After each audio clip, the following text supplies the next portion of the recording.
अस्सलाम वालेकुम और अवान न्यू वीडियो में आपका बहुत बहुत वेलकम है। तो यह एपिसोड 1 है एक नई सीरीज का इस चैनल में जिसका नाम है AFOT यानी कि अमेजिंग फैक्ट ऑफ टेक्नोलॉजी। इस नई सीरीज में वीडियो बनाऊंगा वो है gaming, computer, smartphone, tech companies, Android OS, medical technology और कुछ टेक्नोलॉजी फैक्ट जो है वो मैं इस वीडियो में बनाऊंगा। तो यह पहला एपिसोड है। तो इस तरह आपको एपिसोड मिलाते रहते इस सीरीज के इस चैनल पर। अब हर एक एपिसोड जो होएगा वो एक खास कैटेगरी में होएगा। मिसाल के तौर पे जो हमारा पहला एपिसोड है आज तक वो है गेमिंग के ऊपर। तो हम इसमें 10 गेमिंग के फैक्ट्स के बारे में बात करे थे और हर एपिसोड में कम से कम 10 फैक्ट्स वर्क करे थे और एक महीने में आप तो तकरीबन कम से कम 6 एपिसोड मिलाते रहते और एक हफ्ते में आप तो 2 एपिसोड मिलाते रहते AFOT। तो हमारा पहला एपिसोड जो है नंबर 1 एपिसोड AFOT का वो है गेमिंग के ऊपर। तो ये बात करते हैं कुछ गेमिंग के फैक्ट से ऊपर। देखिए साउथ कोरिया में एक लॉ है जिसका नाम है सनेरा लॉ। जो लॉ ये कहता है कि जो भी बच्चे या बच्चियां 16 साल से कम उम्र के है और रात 12 बजे के बाद ऑनलाइन गेम नहीं खेल सकते। यानी कि रात 12 बजे के बाद पबजी किस्म की गेम जो थे ऑनलाइन गेम होती है वो आप नहीं खेल सकते अगर आपकी उम्र 16 साल से कम है।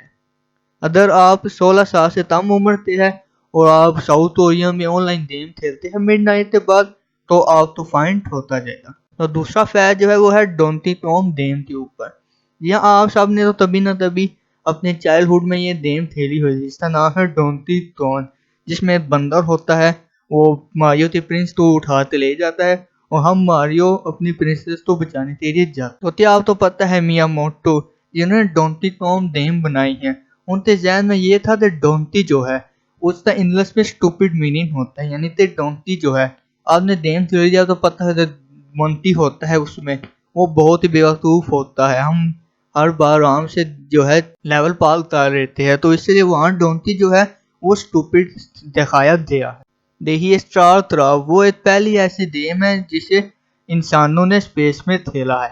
अब इसका क्या मतलब है, देखिए एक मिशन है था जिसका नाम था शटल मिशन STS-96 जो 1999 में लॉन्च हुआ था और वहाँ पे जो एस्ट्रोनॉट है डैनियल बेरे वो स्टार क्राफ्ट की टोपी अपने साथ ले गए थे स्पेस में और उन्होंने ये स्टार क्राफ्ट की जो गेम है वो स्पेस में खेली है। तो इस हिसाब से स्टार क्राफ्ट जो है वो पहली गेम बन दी है जिसे स्पेस में खेला गया है। आपने गोल्डन आई 007 तो गेम खेली हुई थी जो कि निंटेंडो 64 में आती थी। तो क्या आप तो पता है जिन्होंने गोल्डन आई 007 गेम बनाई है, जिस टीम ने ये गेम डेवलप की है उसमें जो ज़्यादातर लोग है थे यानी डेवलपर है थे वो बिल्कुल इनएक्सपीरियंस है थे। यानी कि उन्होंने कभी भी इस गेम से पहले किसी भी गेम में काम नहीं किया था। लेकिन इतनी नई टीम होने के बावजूद भी जिन्होंने पहले किसी भी वीडियो गेम के ऊपर काम नहीं किया उन्होंने इतनी अमेजिंग गेम बना दी। देखिए इससे हमें ये पता लगता है कि एक्सपीरियंस जो है वो ज़्यादा ज़रूरी नहीं होता किसी भी काम के लिए। ज़्यादा तो लोग कहते हैं एक्सपीरियंस होना चाहिए लेकिन यहाँ हमें साफ पता लग जाता है कि एक्सपीरियंस से सब कुछ नहीं होती। देखिए पैकमैन गेम जो वो तो आपने खेली हुई थी। जी हाँ, वही पीले रंग का छोटा सा मुंह जो दाने से आता है और हमने दूसरे दोस्त जो बनने आते हैं उनसे हमने बचना होता है। लेकिन क्या आप तो ये पता है जिन्होंने पैकमैन गेम बनाई है टोरो आइवतानी, उनका कहना था कि मैं तो ऐसी गेम बनाना चाहता हूँ जो कि औरतों को अट्रैक्ट करे खेलने के लिए। यानी कि अगर कोई मर्द गेम खेल रहा है ये तो औरतें अगर उससे पास है दूसरे तो वो भी गेम को खेले। तो और उनका ये कहना है कि उन्होंने पैकमैन जो है वो इसलिए चूज किया क्योंकि और आप तो पता है हर टाइम दाने खाता रहता है। हमारी गेम जो हमने दाने खाने होते हैं तो उनका ये ख्याल था कि औरतें जो है वो हर टाइम खाती रहती है तो इसलिए उन्होंने पैकमैन गेम बनाई ताकि औरतों को अट्रैक्ट कर सकते, ताकि औरतें हर टाइम खाती रहती, ये उनका ख्याल था। रॉबिन विलियम्स जिन्हें आपने बहुत सारी हॉलीवुड मूवी देखा हो तो ये काफ़ी बड़े हॉलीवुड स्टार है और ये जो है ये वीडियो गेम के इतने बड़े फैन हैं और इन्होंने इतनी ज़्यादा वीडियो गेम खेली है तो इन्होंने अपने बच्चों के नाम जो है वो भी गेमिंग कैरेक्टर के ऊपर रखते हैं। यानी कि गेमों के जो बंदे हैं कैरेक्टर उसके ऊपर रखते हैं। इन्होंने तो अपने बच्चे का नाम Zelda the legend of Zelda game के ऊपर रखा है और दूसरा का नाम टोडी जैसे हम स्ट्रीट फाइटर और फाइनल फाइटर में खेल सकते हैं। तो ये जो है रॉबी विलमैन ये वीडियो गेम के इतने बड़े फैन थे तो इन्होंने अपने बच्चों के नाम भी वीडियो गेम के ऊपर रखे हैं। एस बॉस जी हाँ, वही माइक्रोसॉफ्ट का कंसोल जिसे आपने लाजमी थेरा होएगा या फिर आप जानते तो होए दे। लेकिन क्या आपको ये बात पता है कि ओरिजिनल एस बोस जो है उसका नाम एस बोस से ज़्यादा डायरेक्ट एच 8 AS होना था। अब ये जो नाम है ये माइक्रोसॉफ्ट ने सिर्फ सोचा था क्योंकि ये माइक्रोसॉफ्ट की ग्राफिकल एपीआई डायरेक्ट एस तो रेफरेंस देता है, तो इसलिए माइक्रोसॉफ्ट चाहता था कि एस बोस का नाम एस बोस ना हो, डायरेक्ट एस हो, लेकिन ऐसा हुआ नहीं।